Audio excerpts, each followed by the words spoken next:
Gue ngopi dulu ya.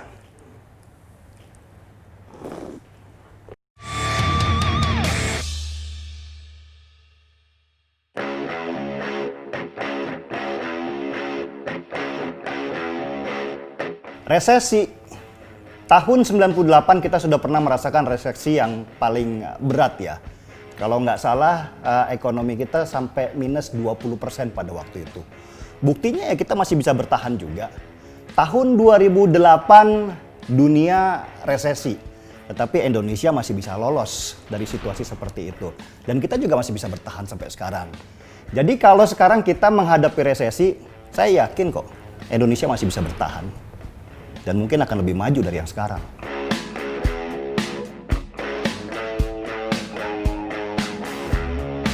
Gini ya, kita coba sedikit berbicara teknis ya.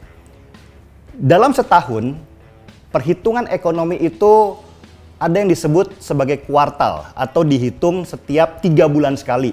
Jadi setahun 12 bulan itu kita punya 4 kuartal. Kalau kita lihat sekarang di kuartal pertama, bulan Januari, Februari, Maret, kita masih plus.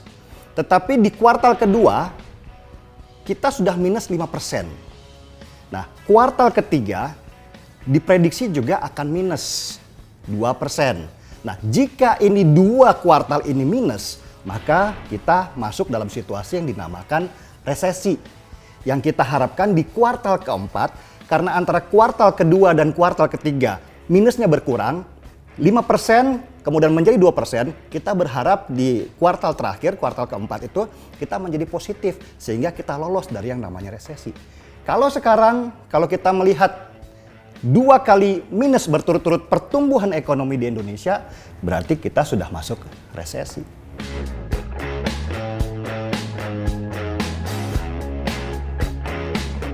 Jadi gini ya, kita perjelas dulu bahwa bagaimana ekonomi ini mengalir di sebuah negara, termasuk Indonesia. Kita ibaratkan saja bahwa ekonomi negara itu ibaratkan darah yang mengalir di dalam tubuh kita yang tidak boleh berhenti ataupun berkurang sedikit pun. Ya, kalau berhenti atau berkurang saja, maka yang terjadi organ-organ di tubuh kita rusak dan tubuh kita tidak berfungsi sempurna. Kalau kemudian berhenti total, ya berarti kita sudah mati, badan kita mati.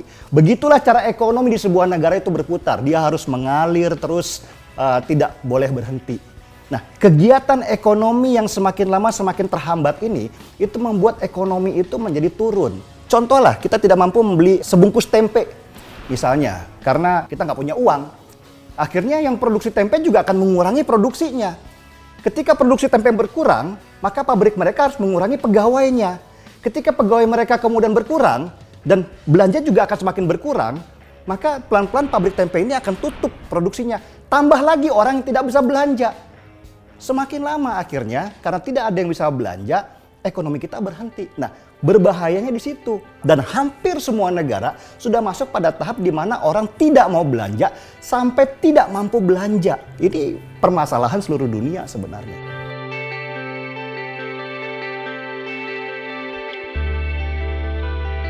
Enggak juga.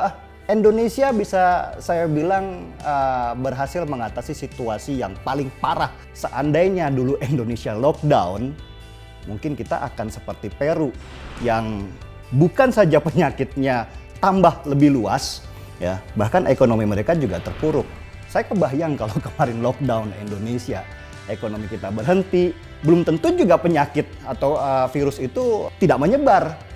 Ya, karena kalau kita belajar dari negara-negara yang sudah lockdown duluan, ya, mereka juga kena 2 hal. Pertama, penyakitnya atau pandemi itu semakin meluas.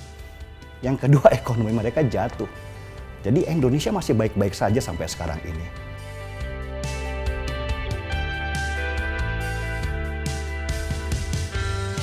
Loh, apakah kalau lockdown kemudian kita juga akan jadi tidak resesi? Ya belum tentu. Jadi resesi itu tidak akan berpengaruh hanya pada Indonesia kalau kemudian tidak lockdown. Justru saya pikir apa yang dilakukan oleh Presiden Jokowi, apa yang dilakukan oleh pemerintah sekarang dengan tidak melockdown negara, itu menyeimbangkan antar permasalahan kesehatan dan permasalahan ekonomi kita. Sehingga kita masih bisa berdiri, masih bisa bertahan sampai sekarang ini.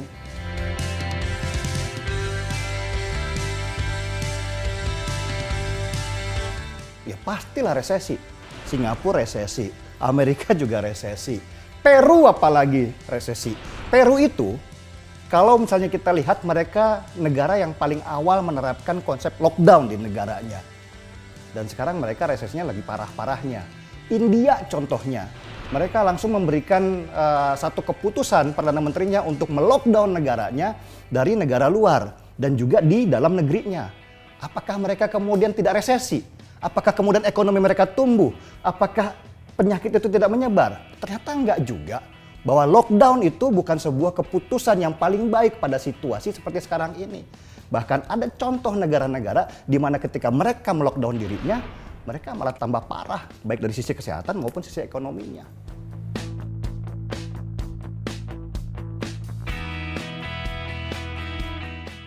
Bedanya antara resesi 98 dengan sekarang ya. 98 itu kita betul-betul tersumbat ekonominya, sehingga runtuhlah kita punya bank, kita punya lembaga keuangan, kita punya semua hal yang bersifatnya ekonomi kita itu hancur di sana. Bahkan pada waktu itu kita harus menanggung beban begitu berat, ada depresiasi antara nilai rupiah kita dengan nilai dolar pada waktu itu yang dari 2.000 rupiah per 1 dolar menjadi 20.000. Kebayang nggak? Orang yang ketika sudah membangun itu dengan nilai dolar yang cuma 2.000, tiba-tiba dia harus berutang menjadi 20.000 rupiah per 1 dolar. Yang terjadi ekonomi bukan saja terhambat, malah berhenti pada situasi seperti itu. Nah, di tahun sekarang ketika pandemi, lembaga-lembaga keuangan kita masih sehat. Pemerintah juga punya uang untuk bisa menyalurkan dana-dananya supaya ekonomi bisa berjalan kembali. Jadi saya boleh berpendapat bahwa tahun 98 itu resesi yang paling gila yang pernah kita dapatkan. Tetapi dari situasi yang paling gila itu akhirnya kita bisa belajar untuk bertahan supaya di tahun ini ketika resesi saat pandemi kita masih bisa melakukan banyak hal karena kemampuan kita bertahan di tahun 98 itu sebagai bagian daripada pelajaran.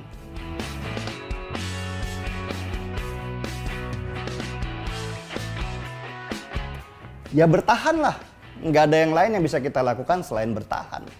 Kalau kemudian kita berhenti hanya gara-gara resesi, akhirnya kemudian kita juga nggak makan. Bertahan itu juga nggak ada buruknya kok. Anggap saja itu adalah bagian daripada perubahan diri kita. Yang dulu kita misalnya karyawan, terus kemudian kita akhirnya harus di PHK karena perusahaan tempat kita bekerja ditutup. Mau tidak mau kita menjadi pengusaha. Nah, ketika kita menjadi pengusaha, kita tetap mempertahankan ekonomi kita supaya terus berjalan. Dengan begitu akhirnya kita mendapatkan pendapatan. Kalau kita punya pendapatan berarti bisa membeli barang apa yang kita inginkan atau apa yang kita butuhkan. Dengan begitu kondisi ekonomi berjalan terus. Dan jangan salah, banyak orang yang kemudian sukses karena dulunya dia masuk pada situasi yang tertekan atau di PHK. Bahkan pengalaman saya sih, teman-teman saya yang sekarang pengusaha-pengusaha dulunya adalah karyawan-karyawan yang di PHK dari kantornya pada tahun 98. Dan itu terjadi karena zona nyaman mereka pada waktu menjadi karyawan, pada waktu menjadi pegawai itu dirampas oleh situasi. Dan sekarang mereka seperti dipaksa untuk memasuki hidup baru, bagian daripada pertahanan hidup mereka, dan mereka malah lebih sukses daripada itu. Nah, bukankah sebenarnya resesi itu juga memberikan harapan-harapan yang baik untuk kita? Itu kan tergantung pola pikir kita sendiri, bagaimana cara menghadapi situasinya.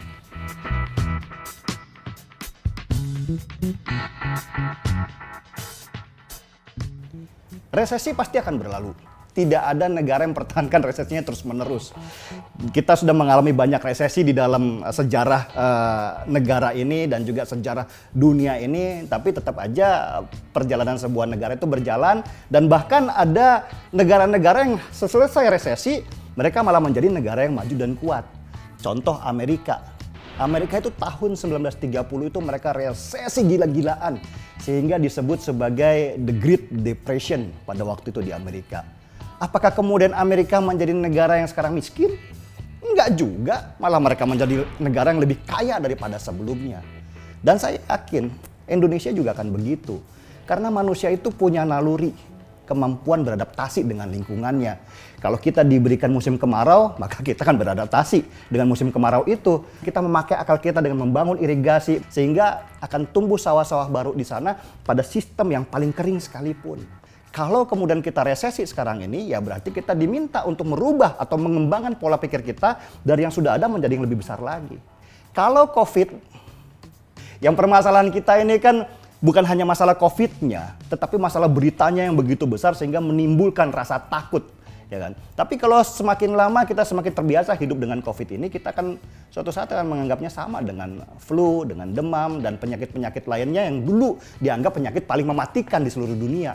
Pada akhirnya kita hidup dengan itu, dan akhirnya kita berkembang. Kita akan menemukan vaksinnya, kita akan lebih pintar untuk bisa menyembuhkan diri, kita akan lebih bersih, kita akan bisa lebih menjaga kesehatan-kesehatan kita daripada sebelumnya.